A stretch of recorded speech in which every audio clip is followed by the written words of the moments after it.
Wielce Szanowni Państwo, bardzo dziękuję za zaproszenie mnie do tego cyklu wykładów poświęconego świętemu Janowi Pawłowi II. Cieszy mnie, że mogę podjąć temat brat Albert jako inspiracja dla Jana Pawła II. Myślę, że czasami warto taką refleksję zacząć od prostego policzenia. W kalendarium życia Karola Wojtyły, opracowanym przez księdza Adama Bonieckiego i wydanym w roku 1983, brat Albert albo Adam Chmielowski, zależnie, pojawia się 32 razy. Spośród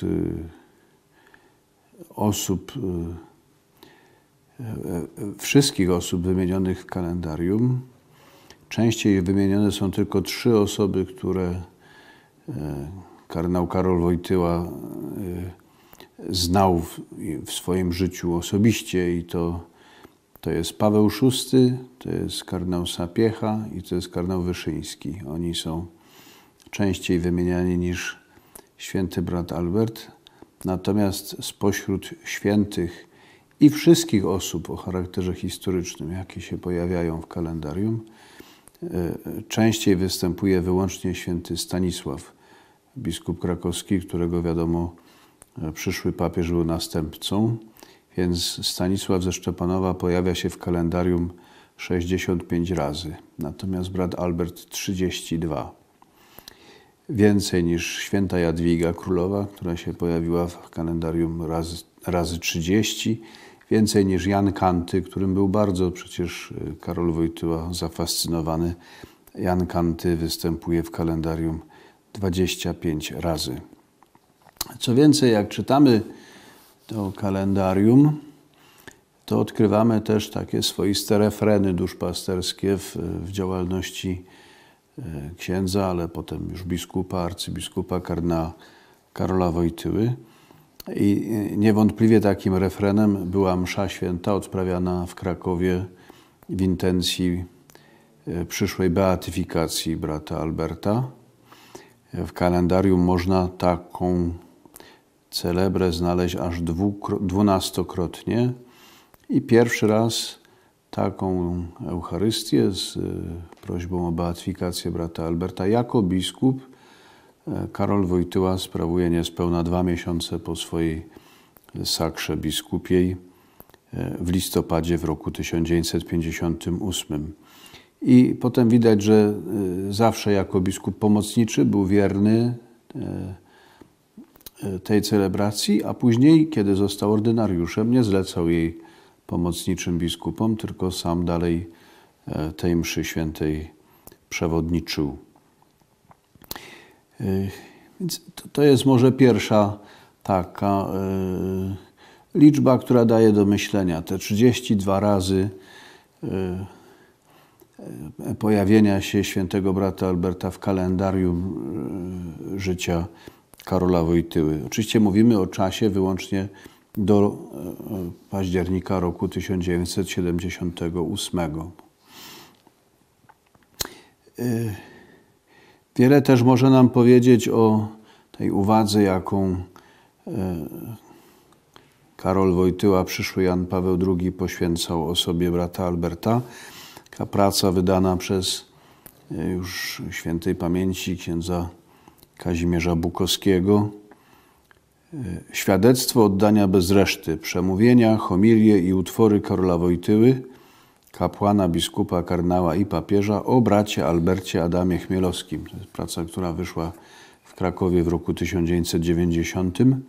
Zawiera 48 wystąpień, z czego 42 to są wystąpienia z czasu krakowskiego. 6 jest z okresu już rzymskiego pontyfikatu Jana Pawła II i oczywiście wśród tych 6 jako 2 najważniejsze homilie jest homilia beatyfikacyjna z roku 1983 i kanonizacyjna z roku 1989. 42 przemówienia poświęcone wprost bratu Albertowi za czas krakowskiego biskupstwa, więc mówimy o tak naprawdę wielkiej liczbie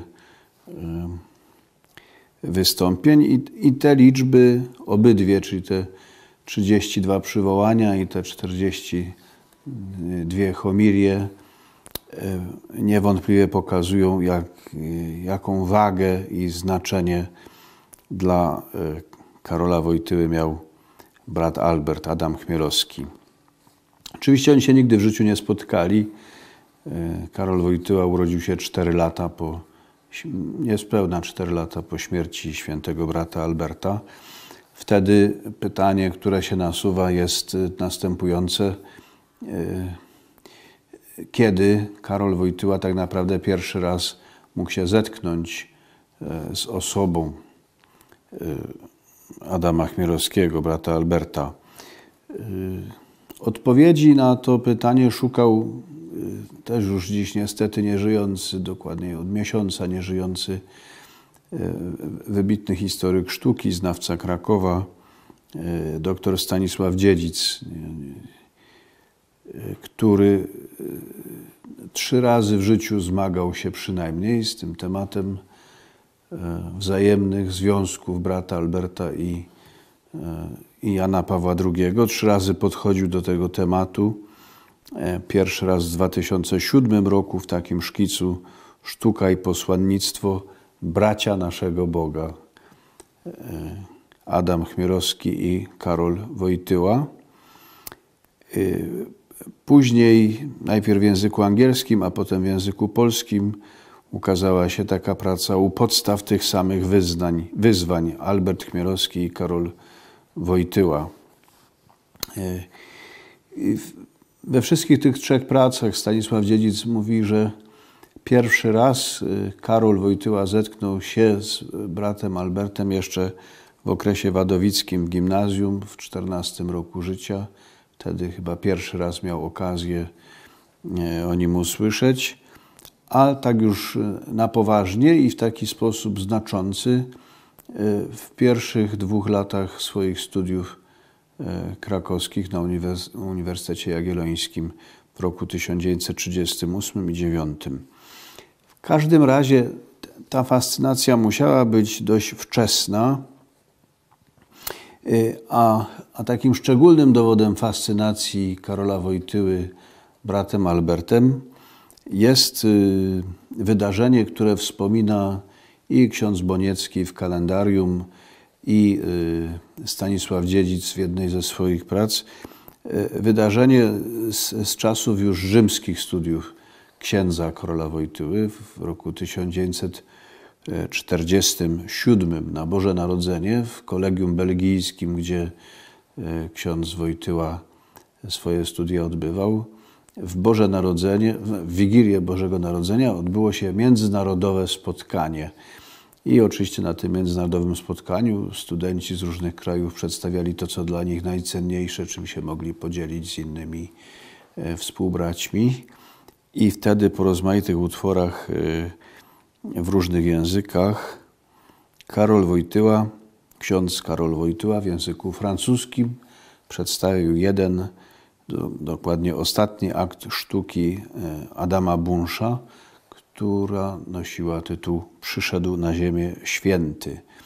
Ta sztuka ma dość długą genezę, mianowicie w 1938 roku krakowska konfraternia teatralna zamówiła 3 sztuki o wielkich krakowianach, czy powiedzmy, że ludziach związanych z Krakowem. Pierwszym był mistrz Twardowski, drugim był Witstwosz, a trzecim brat Albert. Utwór o bracie Albercie nie powstał, ale jednym z autorów, u których zamawiano owe sztuki, był właśnie Adam Bunsz. I on po niejakim czasie postanowił ten brak nadrobić i w roku 1941 napisał utwór Gołębie brata Alberta. I ten utwór, ale już właśnie pod zmienionym tytułem Przyszedł na ziemię święty, miał swoją prapremierę w Częstochowie w październiku 1947. Więc proszę zobaczyć, prapremiera utworu październik 1947, a Wojtyła przedstawia w języku francuskim jeden z akt z tej sztuki w grudniu tego samego roku, w 1947. Więc jeśli miał coś wybrać do zaproponowania swoim kolegom, przyjaciołom ze studiów rzymskich, to właśnie wymyślił, że najważniejsze, co by mógł, to zaproponować refleksję nad postacią brata Alberta. Oczywiście tu warto dokonać dwóch skojarzeń jeszcze natychmiast, mianowicie pierwsze, że sama data dzienna Wigilia Bożego Narodzenia wiąże się z bratem Albertem, ponieważ brat Albert umarł w Boże Narodzenie roku 1916. No a druga rzecz jest pewnie taka, że Wojtyła w tym czasie był w trakcie pisania swojej własnej sztuki o bracie Albercie, Brat naszego Boga, którą zaczął pisać w roku 1945 i po wielu redakcjach zakończył jej pisanie w roku 1950. Więc myślę, że ten fakt, jeden z pierwszych w ogóle, który właśnie ksiądz Boniecki odnotowuje, chodzi o te wzajemne relacje, inspiracje Karola Wojtyły bratem Albertem, no, pokazuje wyraźnie tą fascynację. Tak? Zresztą pewnie ta fascynacja miała też takie źródła we wspólnych inspiracjach dla ich obydwu, ponieważ zapewne Państwo dobrze wiecie, że i brat Albert, i Karol Wojtyła byli ludźmi żywo budującymi swoją wiarę na przekazie świętego Jana od Krzyża i na całej duchowości karmelitańskiej, jeden i drugi. Więc można mówić nie tylko o tym, na ile brat Albert inspirował Karola Wojtyłę, ale można mówić o tym także, że oni obydwaj szukali inspiracji w tych samych źródłach, właśnie z Janem od Krzyża w szczególności.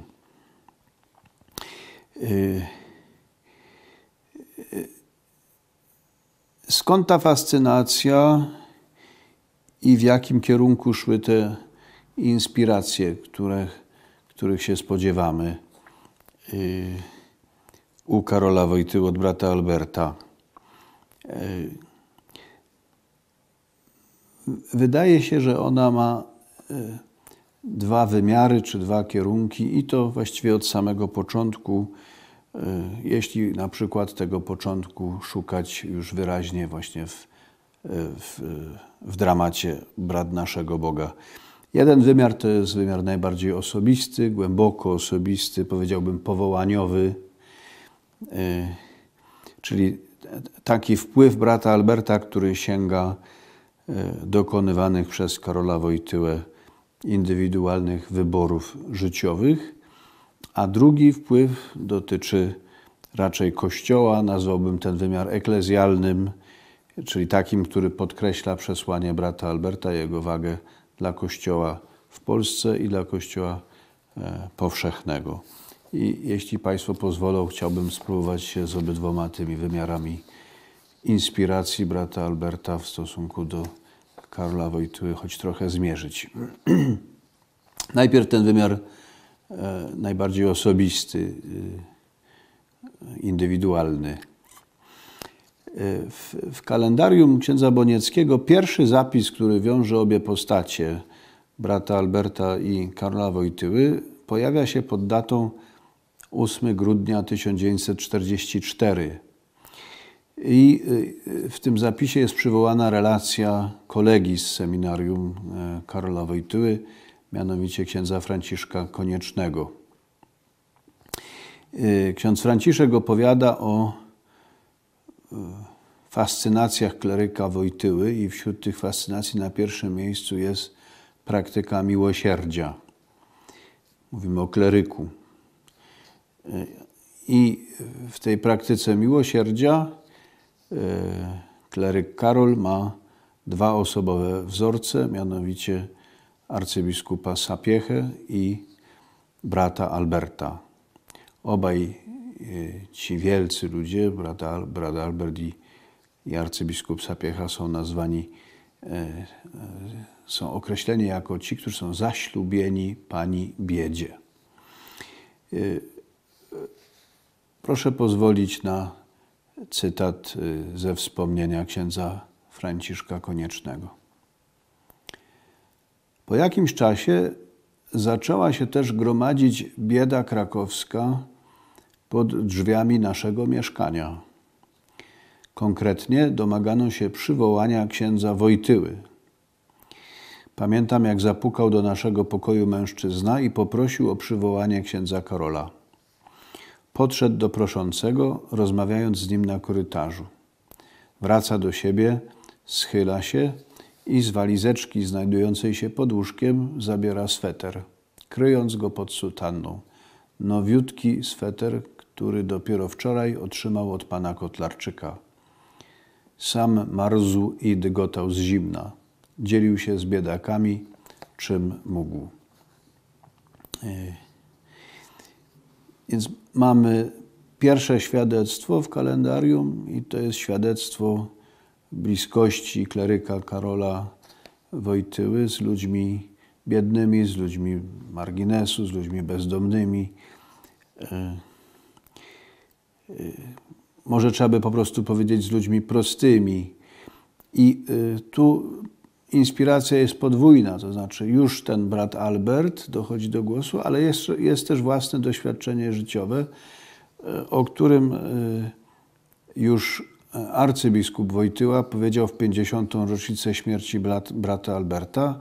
Wtedy w krakowskim domu Albertynów świętowano tę rocznicę i w jej trakcie arcybiskup miał powiedzieć tak: obchodzę z wami tę rocznicę jak nikogo innego. To jest ładne, bo to pokazuje, aha, tu już brat Albert jest dla niego bardzo, bardzo bliski, on nie waha się o tym mówić. Także między nim a bratem Albertem jest jakaś relacja szczególna, jak nikogo innego.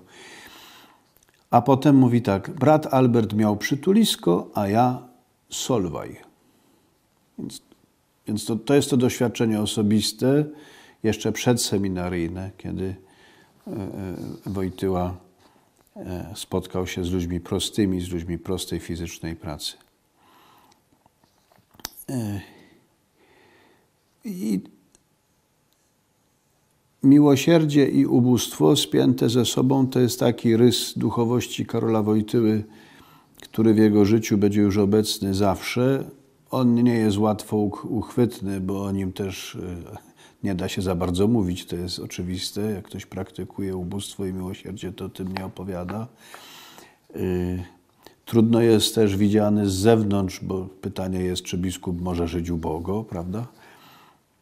Ale taką klamrą swoistą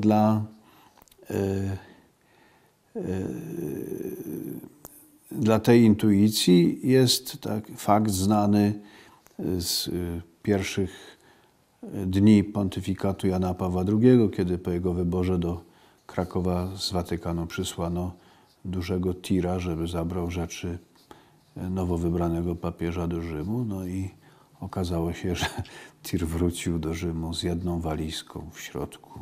Tyle Jan Paweł II kazał zabrać z Krakowa do swojego nowego miejsca.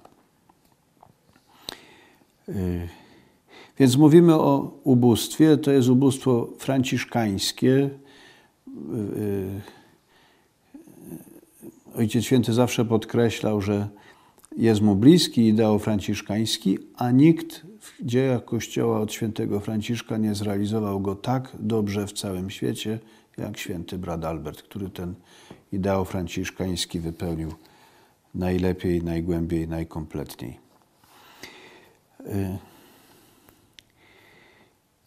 Więc gdybyśmy mówili o tym wpływie osobistym, brat Albert jako wzorzec osobisty, to niewątpliwie jako pierwsza intuicja to będzie ubóstwo i miłosierdzie. Dwie ważne postawy w życiu najpierw kleryka, potem księdza, potem biskupa, kardynała i papieża. Inny, a częściej przywoływany przez samego Karola Wojtyłę wymiar tej osobistej bliskości duchowej możemy prześledzić, wychodząc od innego zapisu kalendarium, mianowicie pod datą 15 stycznia 1959 mamy opis pierwszych odwiedzin biskupa Karola Wojtyły u sióstr Albertynek na krakowskim Prudniku. Pierwszy raz biskup pomocniczy, nowy biskup pomocniczy Wojtyła odwiedza Albertynki i mówi tak, znaczy siostry zapamiętały jego wizytę w ten sposób. Powiedział wtedy również, że bardzo miłuje brata Alberta i żywi dla niego wielką cześć.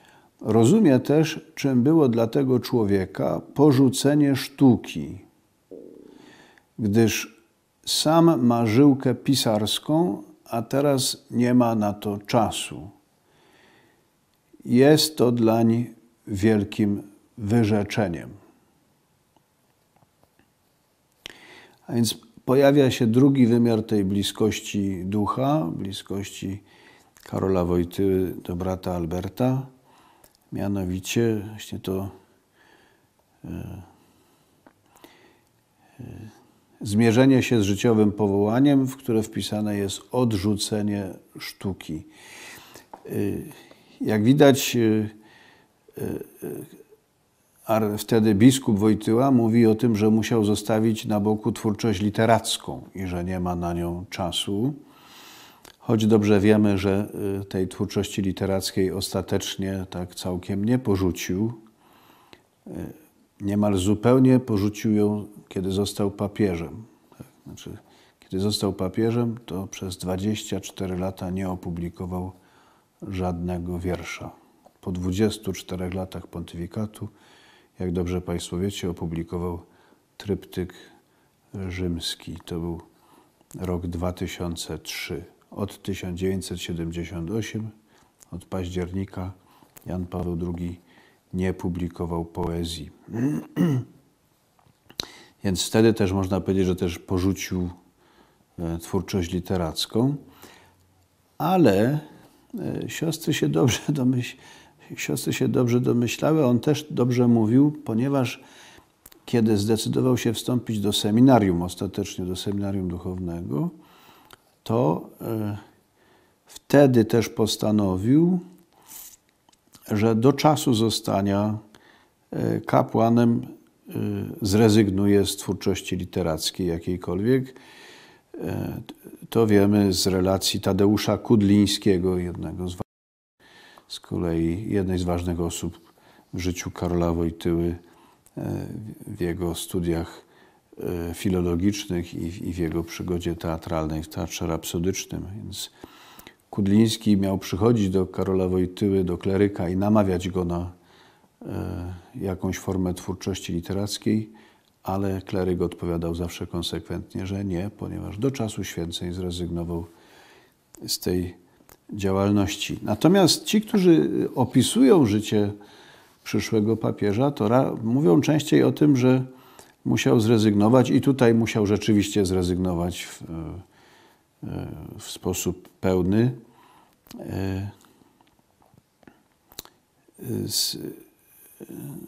ze sztuki teatralnej, ze sztuki aktorskiej.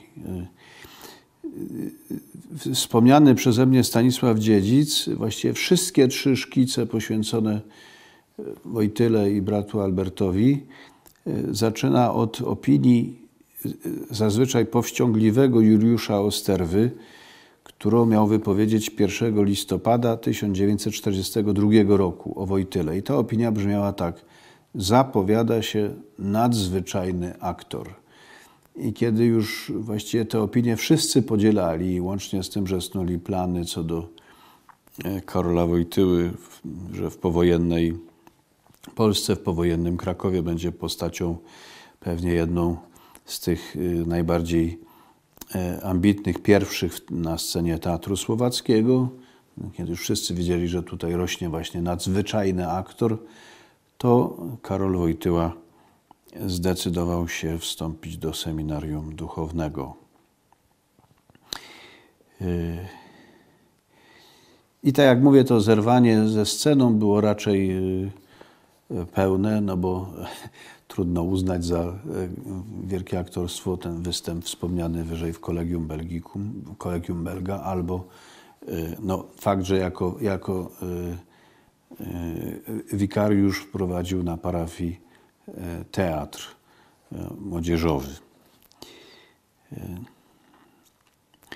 Możemy faktycznie mówić o odchodzeniu od sztuki i w tym odchodzeniu Karola Wojtyły od sztuki brat Albert odgrywa ogromną rolę w tym procesie i Jan Paweł II sam o tym wielokrotnie na wielu miejscach mówi. Na przykład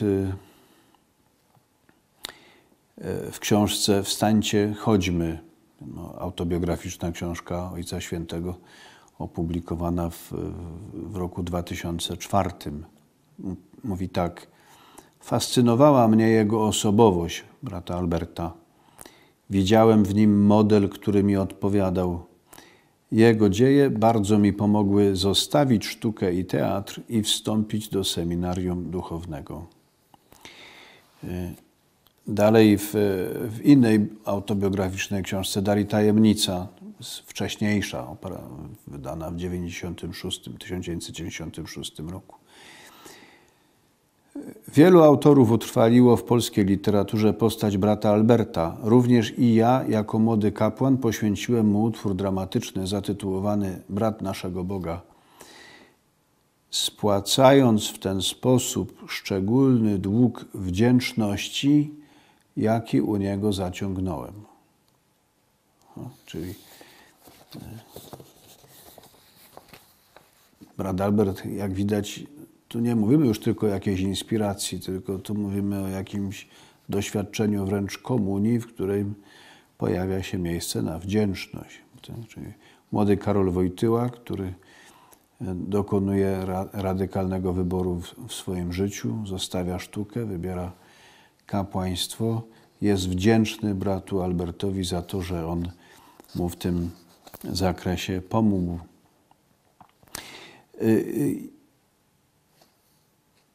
Można by mówić, i tak na przykład mówi Marek Skwarnicki, interpretując Brata naszego Boga, można by mówić, że w jednej z warstw interpretacyjnych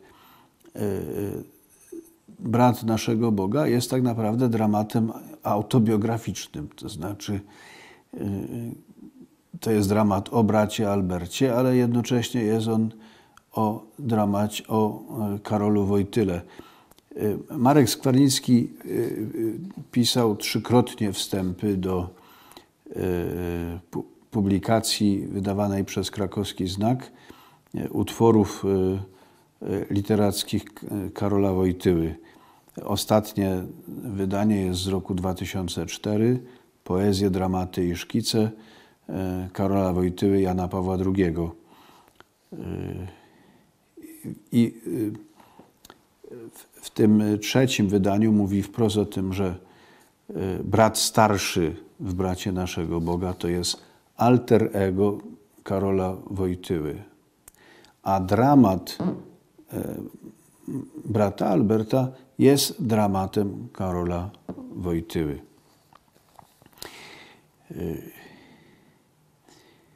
Czyli w tym wymiarze, w jakim brat naszego Boga pokazuje decyzję brata Alberta zostawienia sztuki, wielkiego malarstwa i zamknięcia się z biedakami w ogrzewalni krakowskiej, to w tej warstwie jest to też właśnie autoportret Karola Wojtyły, tworzony już z pewnej perspektywy, bo tak jak mówiłem, zaczął go pisać w 1945 roku, a więc już po dokonaniu tego wyboru i po właściwie już przejściu w swoim życiu na drogę kapłańską. W roku 50 już był przecież kilkuletnim księdzem. Można wskazać pewnie wiele takich momentów jeszcze, w których Jan Paweł II o tym mówi. Stosunkowo niedawno wydany tekst, bo przez długi czas nieznany, tekst, który został opublikowany dopiero w roku 2011, rekolekcje dla artystów, które nosiły tytuł Ewangelia a sztuka, zostały wygłoszone przez biskupa Karola Wojtyłę w roku 1962, w Wielkim Tygodniu, w krakowskim kościele Świętego Krzyża. I oczywiście w tych rekolekcjach jest też fragment poświęcony bratu Albertowi. Fragment następujący. Kiedy brat Albert, który wiemy, że był artystą, odchodził od swojej sztuki, to na pewno miał pełne, całkowite poczucie odpowiedzialności za to, co czynił. I z pewnością nie był to krok łatwy. Takie są konsekwencje zdania poety: przez Ciebie przepływa strumień piękności. Ten strumień, który przepływa przeze mnie, ogromnie wiele ze mnie zabiera. Jest równocześnie w tym zdaniu jakaś głębia samooceny, ale Ty nie jesteś pięknością. Musimy się z tym pogodzić, musimy to uznać, że największym talentem wśród wszystkich, które posiadamy, jest talent samego człowieczeństwa. To jest właśnie, czy Wojtyła mówi o bracie Albercie, czy o sobie? Kiedy mówi o tym, że zostawienie sztuki było czynem w pełni odpowiedzialnym. Bardzo pięknie komentuje ten fragment rekolekcji ich wydawca, profesor Jacek Popiel, obecny rektor Uniwersytetu Jagiellońskiego, który pisze tak: w tych rekolekcyjnych rozważaniach o sztuce nie mogła nie pojawić się osoba brata Alberta. Dla Wojtyły Chmielowski był postacią, która urzeczywistniła w praktyce jeden z najważniejszych dylematów artysty, który zgłębił istotę słów: przez Ciebie płynie strumień piękności, ale Ty nie jesteś pięknością. I tu uwaga. Artysta staje na sąd boski nie ze swoimi nawet najwybitniejszymi dziełami, ale ze swoim człowieczeństwem. I teraz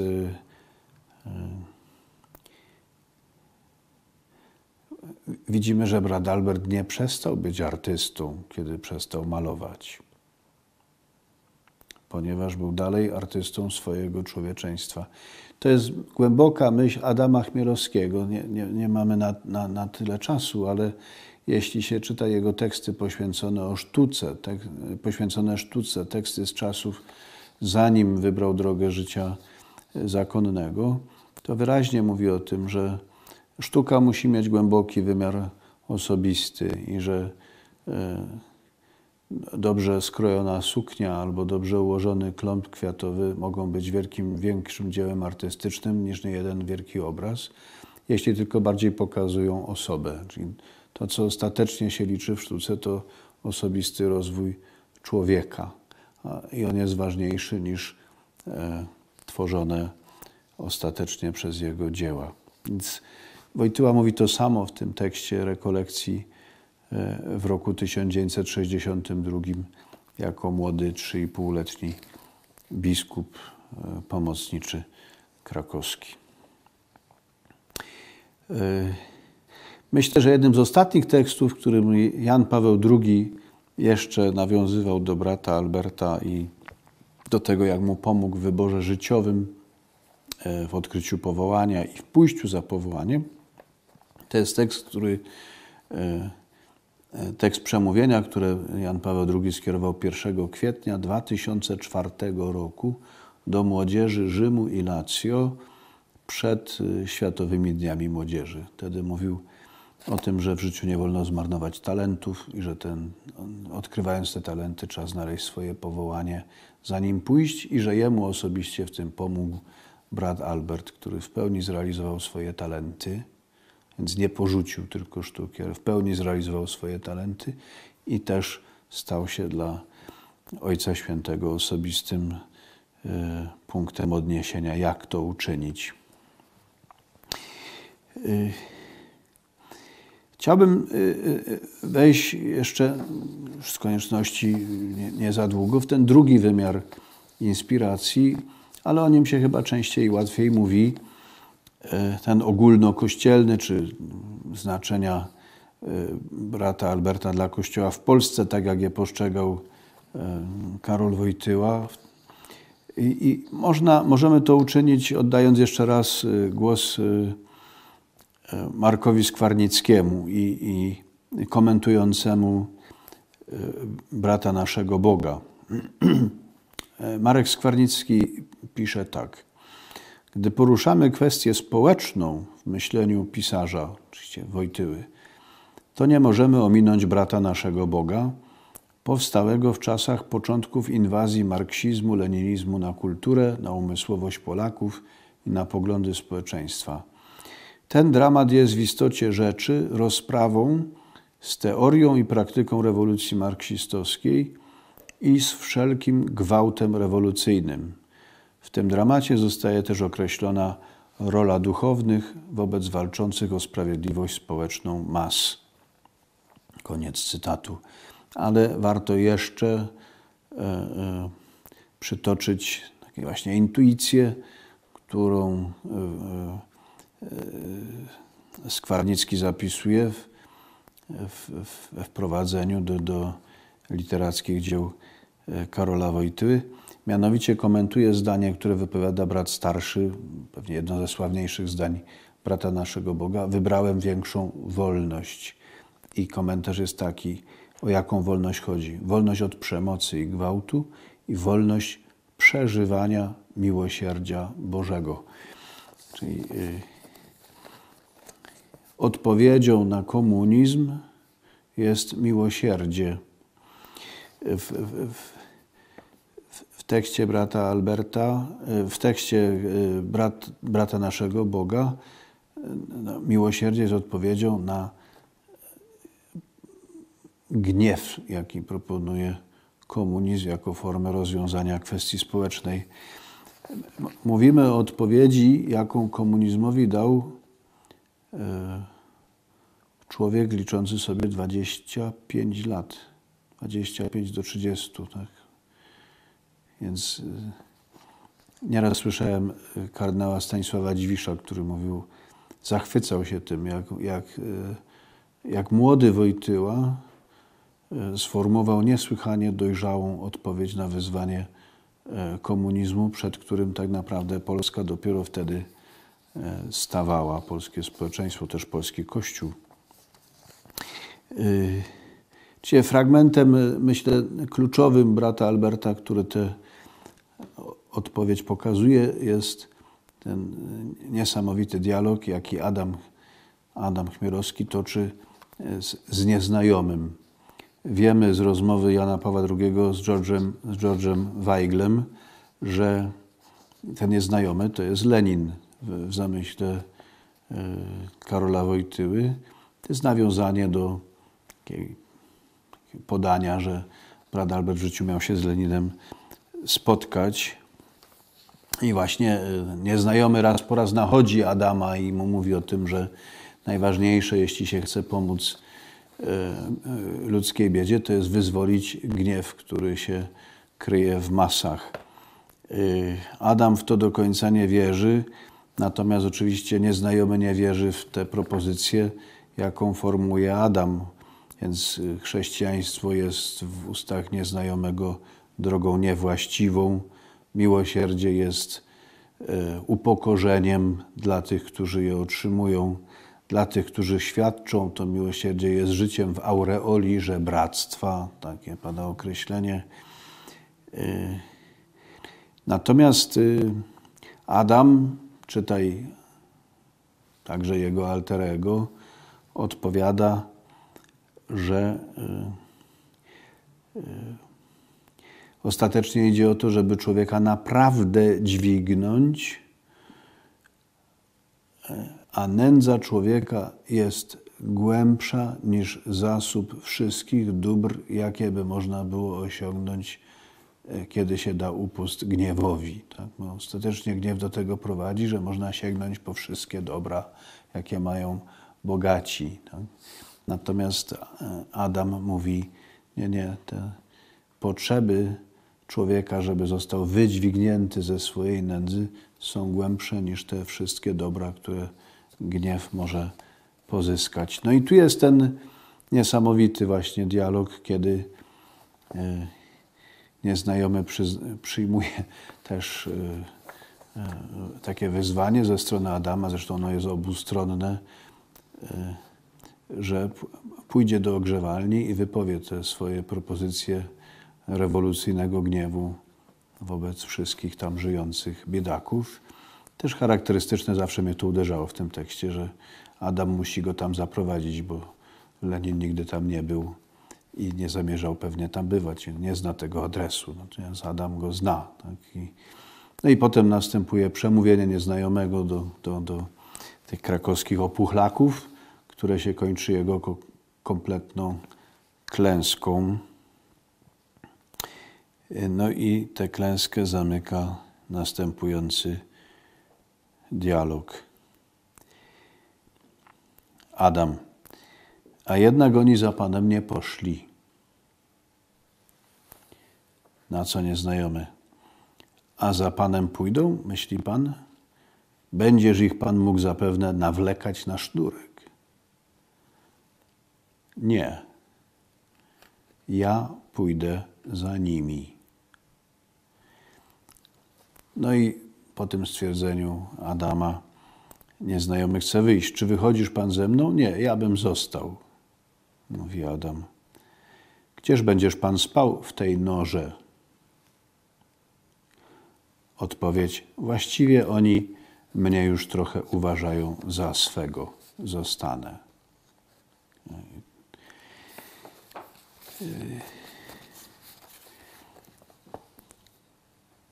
To jest ta odpowiedź na gniew rewolucyjny. To jest odpowiedź, to jest ja pójdę za nimi.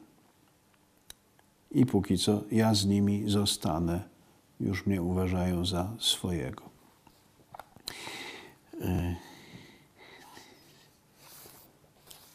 Oczywiście tu moglibyśmy bardzo długo mówić, bo pewnie w myśleniu Karola Wojtyły i późniejszego Ojca Świętego ta inspiracja miłosierdzia, która przychodzi od brata Alberta, spotyka się jeszcze z inną krakowską inspiracją, jaką jest siostra Faustyna i jej wielkie orędzie miłosierdzia. Oczywiście to jest temat na zupełnie inny wykład. W każdym razie brat Albert w Bracie naszego Boga pokazuje, że gniew nie jest żadnym rozwiązaniem i że nie sięga tych potrzeb człowieka, które dopiero zrealizowane potrafią człowieka naprawdę dźwignąć.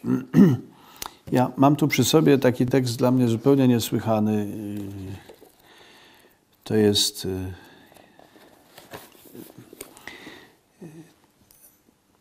z tym tekstem mam osobiste wspomnienie, mianowicie kiedyś pytałem kardynała Franciszka Macharskiego, co zrobił, kiedy dowiedział się o wybuchu stanu wojennego, o wprowadzeniu stanu wojennego w Polsce. I kardynał Macharski powiedział wtedy, napisałem list do Jana Pawła II. Mówię, no to mnie jakoś nie dziwi, a do kogo ksiądz kardynał miał pisać? On mówi, ale nie wiesz, o co poprosiłem. Mówię, nie mam najmniejszego pojęcia. I kardynał odpowiedział, poprosiłem o beatyfikację brata Alberta. W pierwszej chwili sobie pomyślałem, że trzeba być kompletnie oderwanym od ziemi człowiekiem, żeby w takim momencie mieć takie prośby. Ale potem uświadomiłem sobie, że kardynał nie był oderwanym od ziemi, bo zanim napisał ten list, to miał już na biurku listę wszystkich internowanych z terenu jego diecezji, więc potrafił bardzo sprawnie działać, żeby też pomagać. I wtedy zacząłem cokolwiek myśleć nad tym, o co szło. Więc pewnie w ogóle bym nie zadawał sobie takich pytań, gdybym znał ten list, a nie tylko słyszał, że go kardynał napisał. Ten tekst jest wydany w takiej książce z bratem naszego Boga. Są teksty z kolei kardynała Macharskiego poświęcone bratu Albertowi. I ten tekst dzisiaj każdy może przeczytać w Fragmenty pozwolę sobie przeczytać Państwu. Brat Albert jest wśród wiernych na polskiej ziemi prawdziwym patronem miłosierdzia chrześcijańskiego. Jest nim przez swoją działalność charytatywną, kontynuowaną w założonych przezeń zgromadzeniach, a jeszcze bardziej, kiedy jego miłość czynna aż do heroizmu stała się drogowskazem, na jakiej drodze można realizować zasady sprawiedliwości społecznej.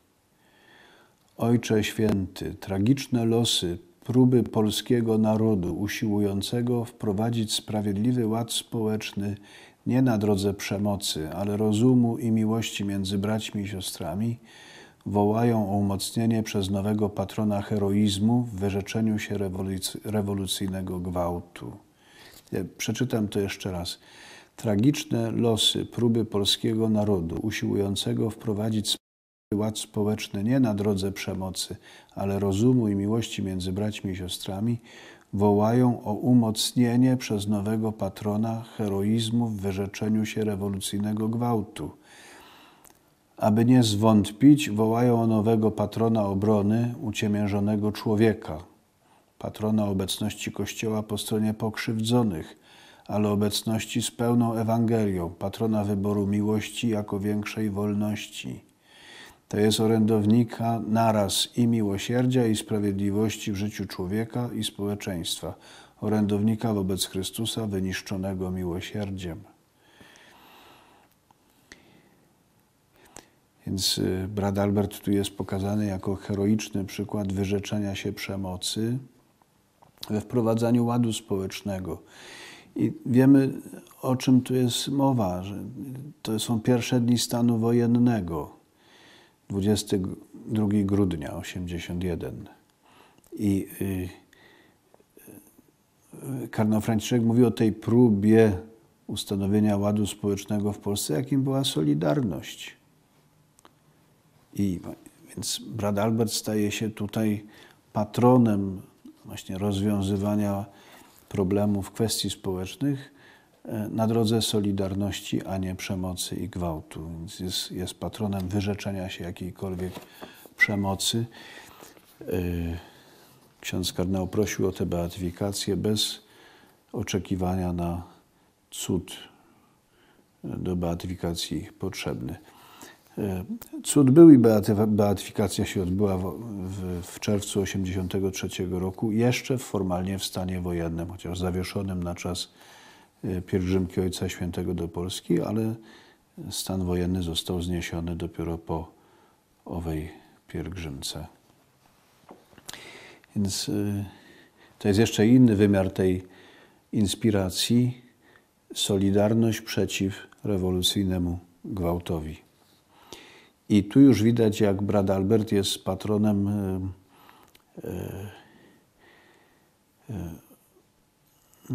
zmagań się nie tylko o dobro dla jakiejś grupy ludzi wykluczonych przez biedę, przez bezdomność, tylko dla całego społeczeństwa, dla całego narodu, który też jest wykluczony ze swoich praw wolności, przede wszystkim niepodległości, suwerenności.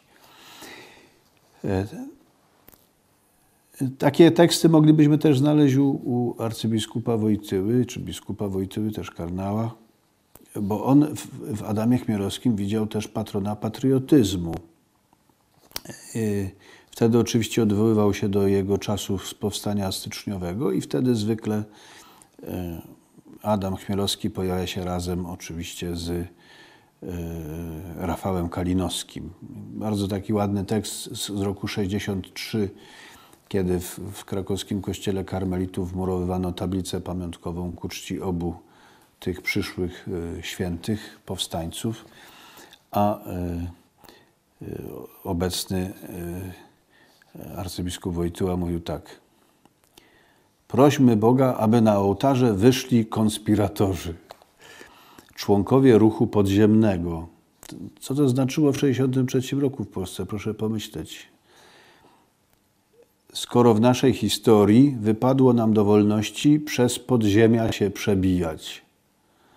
Prośmy o to, ażeby wszyscy konspiratorzy, bohaterowie podziemia znaleźli w nich swych patronów, żeby stali się oni rzecznikami sprawy wolności człowieka i wolności narodów, sprawy ludzkiej, ale równocześnie jakże bardzo chrześcijańskiej, jak bardzo ewangelicznej, jak bardzo Bożej.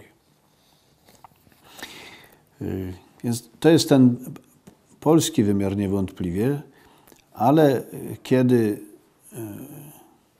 przez właściwie całe swoje życie biskupie w Krakowie Karol Wojtyła domagał się, czy zmagał się o beatyfikację brata Alberta, to mówił o niej w perspektywie szerszej.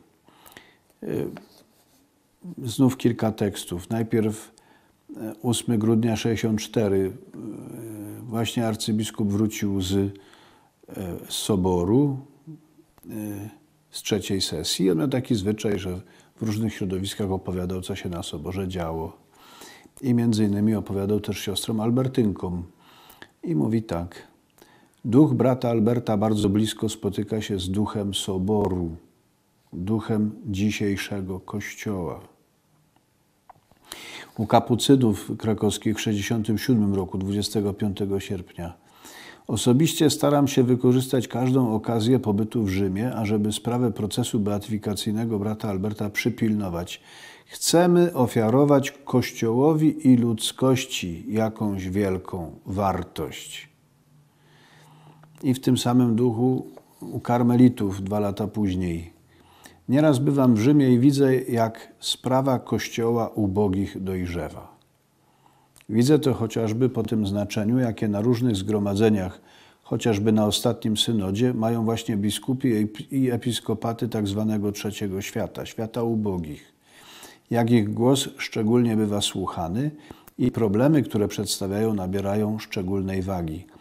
Sprawa beatyfikacji jest nie tylko, można by po ludzku powiedzieć, naszą polską ambicją, ale jest także wielką sprawą całego Kościoła współczesnego, który dzisiaj cały podąża w kierunku, w jakim szedł brat Albert.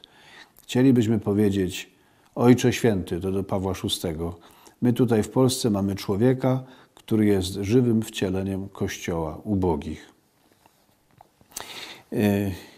Kiedy Marek Skwarnicki w roku 1979 towarzyszył Janowi Pawłowi II w jego pielgrzymce do Meksyku i słuchał go przemawiającego w Puebla, to miał takie poczucie, że papież na tematy społeczne przemawia tak naprawdę ideami zawartymi w bracie naszego Boga, wprost zaczerpniętymi od brata Alberta. Więc można by i trzeba by powiedzieć, że w ten sposób święty brat Albert przez Jana Pawła II stał się inspiratorem rozstrzygania w całym Kościele zagadnień, kwestii społecznych. Moglibyśmy tę całą, zwłaszcza myśl o solidarności przeciw rewolucji i gwałtom, prześledzić w encyklice Jana Pawła II Solicitus Rei Socialis, gdzie to słowo solidarność jest słowem kluczowym. Ale można by powiedzieć więcej, że przez tych braci naszego Boga, czyli brata Alberta i Jana Pawła II, Kościół zaczynał myśleć o sobie tak, jak go teraz definiuje papież Franciszek. Ubogi Kościół dla ubogich. Bardzo Państwu dziękuję za uwagę. Przepraszam, że w ten sposób ten wykład do Was dociera, ale jeszcze, kiedy da Pan Bóg, to się spotkamy osobiście. Wszystkiego dobrego.